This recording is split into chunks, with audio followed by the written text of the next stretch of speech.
श्रीमद् भगवत गीता के अध्याय 10 के श्लोक 35 में भगवान श्री कृष्ण कहते हैं, ऋतुओं में मैं बसंत हूं। अर्थात इस प्रकार से वो ऋतुओं में बसंत ऋतु की एक महिमा का बखान कर रहे हैं कि ऋतुओं में बसंत ऋतु सबसे अच्छी होती है।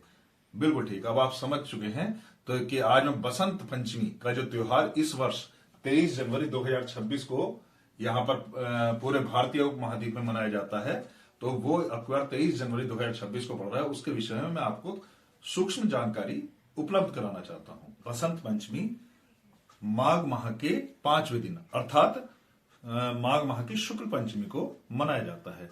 इस त्योहार को श्री पंचमी, ज्ञान पंचमी और ऋषि पंचमी भी कहा जाता है।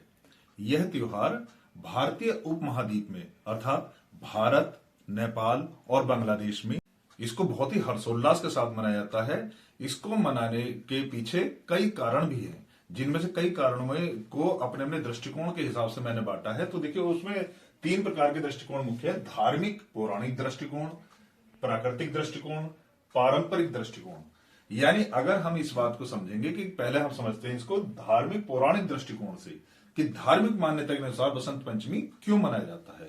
तो देखिए, धार्मिक दृष्टिकोण के हिसाब से बसंत पंचमी इसलिए मनाया जाता है कि कहा जाता है कि भगवान विष्णु के आदेशानुसार भगवान ब्रह्मा ने सृष्टि की रचना की। सृष्टि की रचना करने का अर्थात यह है कि उन्होंने प्रकृति की रचना के लिए जीव जंतु की, मनुष्यों की, देवी देवताओं की, सभी की उन्होंने रचना की। किंतु रचना करने के उपरांत भी उन्हें कहीं ना कहीं कुछ खालीपन, सूनापन, शांति ही शांति दिखाई देती थी। तो उनके मन में एक अजीब सी बेचैनी हुई भगवान ब्रह्मा के, और वह भगवान ब्रह्मा फिर यही बात लेकर भगवान विष्णु के पास पुनः पहुंचे और भगवान विष्णु से कहा कि हे भगवान, आपकी आज्ञा अनुसार मैंने सृष्टि की रचना तो की, किंतु कुछ सूनापन सा है। भगवान विष्णु ने भी उनकी बात को समझा और भगवान विष्णु ने तब विचार करके भगवान ब्रह्मा के साथ में आदि शक्ति मां दुर्गा की स्तुति की और मां दुर्गा प्रकट हुई। जब मां दुर्गा प्रकट हुई तब मां दुर्गा से यह सारा वृतांत कह सुनाया कि इस प्रकार से सृष्टि की रचनात्मकता तो की, किंतु उसमें कुछ सूनापन है। तब मां दुर्गा देवी के शरीर से एक श्वेत पुंज, श्वेत एकदम से प्रकाश प्रकट हुआ और एक अद्वितीय सुंदर एक देवी प्रकट हुई जो श्वेत वस्त्रधारी थी उस समय, और उनकी चतुर्भुजी वो देवी प्रकट हुई। यानी 4 हाथ थे, जिनमें से एक हाथ में वीणा, दूसरा वर मुद्रा के हाथ में था और तीसरे और चौथे हाथ में क्रम से पुस्तक और माला थी। उस सुंदर देवी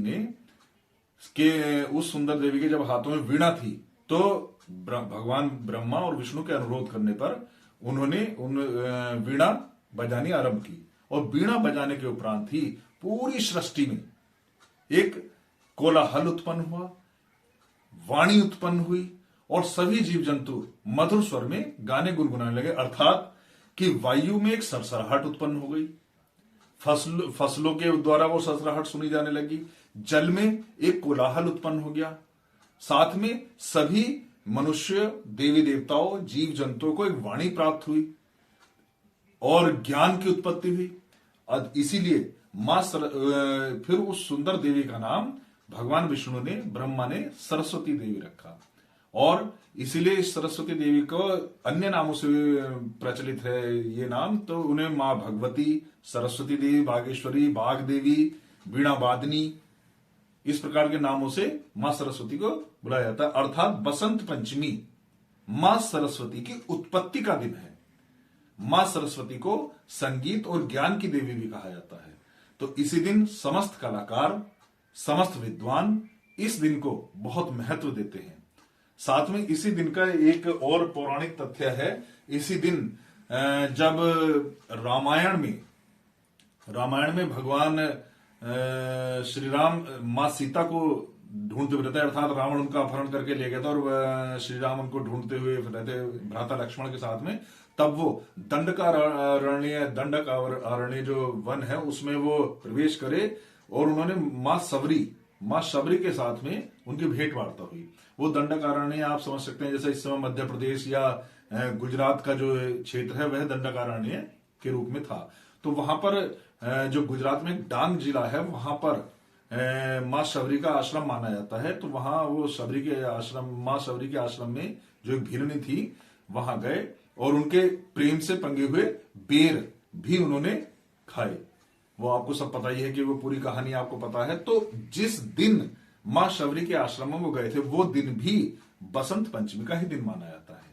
इस प्रकार से अन्य भी कई कहानियां हैं कि कहा जाता है कि श्री कृष्ण ने भी इसी दिन प्रसन्न होकर मां सरस्वती को वरदान दिया था कि आपको समस्त विद्वान, समस्त कलाकार, समस्त संगीतज्ञ आपको पूजित करेंगे। कई प्रकार के अन्य इस प्रकार से धार्मिक और पौराणिक दृष्टिकोण के साथ में वसंत पंचमी को मनाया जाता है। अब इसका हम देखते हैं प्राकृतिक दृष्टिकोण। प्राकृतिक दृष्टिकोण को रूप में आप कह सकते हैं कि इस दिन यदि आप पूरी प्रकृति को देखें तो बहुत ही सुहावना मौसम हो जाता है। बसंत ऋतु के बारे में मैं केवल इतना कहना चाहूंगा कि बसंत ऋतु हमारे भारतीय उपमहाद्वीप में 6 ऋतुओं मानी जाती है। उन 6 ऋतुओं में से जैसे पहली है बसंत ऋतु, ग्रीष्म ऋतु और वर्षा ऋतु, शरद ऋतु और हेमंत ऋतु और शिशिर ऋतु। उनमें बसंत ऋतु को ऋतुओं का राजा माना जाता है। क्यों? क्योंकि बसंत ऋतु के आगमन पर पूरी प्रकृति में हरियाली बिखर जाती है और साथ में सरसों के खेत यानी पूरा पीला पन पूरी प्रकृति में छा जाता है। इसीलिए यदि आप ध्यान से देखो तो मैं भी आज आपके सामने पीले वस्त्रों में ही खड़ा हुआ हूं तो मैं, क्योंकि आज के दिन ये माना जाता है कि पीले वस्त्र, पीला रंग का अधिक महत्व होता है। क्योंकि पीले रंग के जो चावल होते हैं जिनमें केसर भी डाला जाता है वह मां सरस्वती का प्रसाद भी माना जाता है। तो खैर मैं ये बताता कि प्राकृतिक रूप से भी इस दिन बहुत अच्छा शुभ दिन माना जाता है। और इसके लिए कई प्रकार से पारंपरिक रूप से अगर देखा जाए तो पारंपरिक दृष्टिकोण से पूरे भारतीय उपमहाद्वीप में छोटे मोटे कहीं ना कहीं मेले लगते हैं।